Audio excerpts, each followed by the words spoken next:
गोलोम बोथोरनि फ्री सामार कोचिं कैम्प एबा बेसेन नाङै फोरोंथाय होनो सानसेनि हाबाफारि लानानै गासै मोनब्रै फरायसालिफोरखौ बेखेवदों सिडली चिरां दखरा एबसुआ।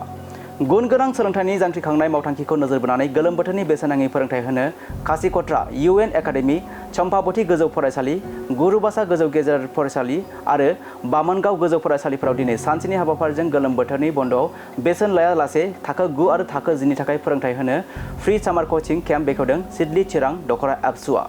थाखो 9 आरो थाखो 10 नि थाखाय इंलिश ग्रामार, बिगियान आयदा आरो सानखान्थि आयदाफोरखौ बिथा खालामनानै फोरोंथाय होनाय जागोन होननानै फोरमायो सिडली चिरां दखरा एबसुनि आफादगिरि दानसोरां बसुमतारी बिथाङा। हाबाफारियाव गाहाय आलासि महरै बाहागो लायो एबसुनि गाहाय नेहाथारि खनीन्द्र बसुमतारी बिथांजों लोगोसे सिडली चिरां दखरा एबसुनि आफादगिरि नेहाथारि आरो मावथि बिथांमोनहा।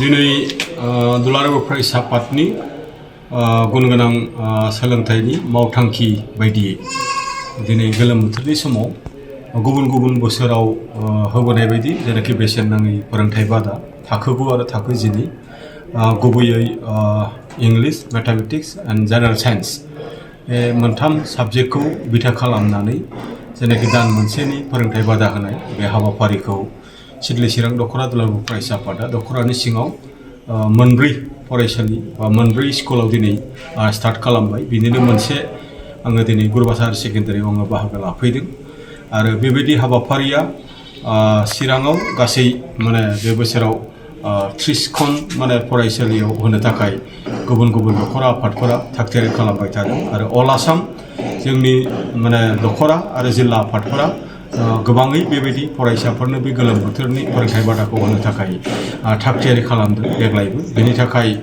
आङो दुलाराय बर' फरायसा आफादनि जानानै जोंनि जिल्ला आफाद, दखरा आफाद आरो दालाइ आफादफोरनिसिम गिबियावनो रोजा रोजा आङो साबायखरखौ बावग्रोदों बे हाबाफारिखौहाय मावफुंनो थागथियारि खालामनायनि थाखाय।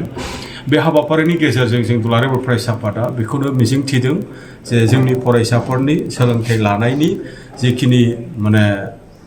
जिखिनि ट्रेन्ड बियो एसे साबसिन जागोन आरो जोंनि फरायसाफोरनि जिखिनि गुन गोनां सोलोंथाइ लानानै मोजां रिजाल्ट खालामनाय, आखल आखु दानाय बा स्किल डेभेलपमेन्टनि बाथ्रा बेफोरो साबसिन जागोन। जोङो बेबायदि मोनसे मिजिं आरो आसा आरो अबजेक्टिभखौ लानानै बेबायदि हाबाफारिफोरखौ थांनाय समफोरनिफ्राय जोङो लाबोबाय थादों आरो देग्लायबो जोङो लादों। मानोना जों नुदों दिनै कम्पिटिशना फारफ्रोमबो बिथिङाव दिनै बारायबाय। पपुलेसन बांनाय लोगो लोगो जोंनि लेखा गोरों अनजिमानि सानखोआ बांनाय लोगो लोगो दिनै जोंनि फरायसाफोरखौबो जोङो राफोद आरो जोंनि फरायसाफोरखौबो फैबाय थानाय समनि थाखाय कम्पिटेन्ट खालामनांगौनि थाखाय जोङो दिनै बे लेसन फोरोंनायजों लोगोसे माखासे केरियारनि बाथ्रा आरो माखासे प्रेक्टिकेल माखासे दिनै एजुकेशननि ट्रेन्ड आरो एजुकेशननि कम्पिटिशन आरो जब मार्केटआ मा आरो स्किलनि दिनै माबायदि इम्पेक्ट गोग्लैदों नैबे बाथ्राफोरखौ जोंनि फरायसाफोरनो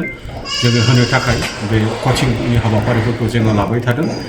दिनै नंगौ दिनै गोबां खारनाव जोंनि फरायसाफोरा सोलोंथाइ लानो गोसोब्लाबो गोबां खारननि थाखाय लानो हाया आरो बिमा बिफायाबो जथेस्थ' गाव गावनि गथ' गथायफोरखौ सोलोंथाइ मोनहोनो सानदोंब्लाबो मोनहोनो हाया। बैफोरबायदि माखासे सर्टफल जानानै थानाय बेबायदि माखासे जेंनाफोरखौबो जोङो एसे मिट आप खालामनो होननानै बे कचिंनि गेजेरजों जोङो नाजानाय जादों।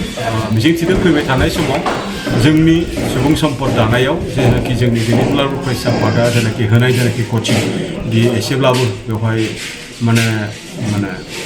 फिथाइ थायगोन होननानै जोंहा मिजिंथिदों। जोङो पजिटिभ बेबायदि मोनसे एक्सपेक्टेसना जोंनियाव दङ।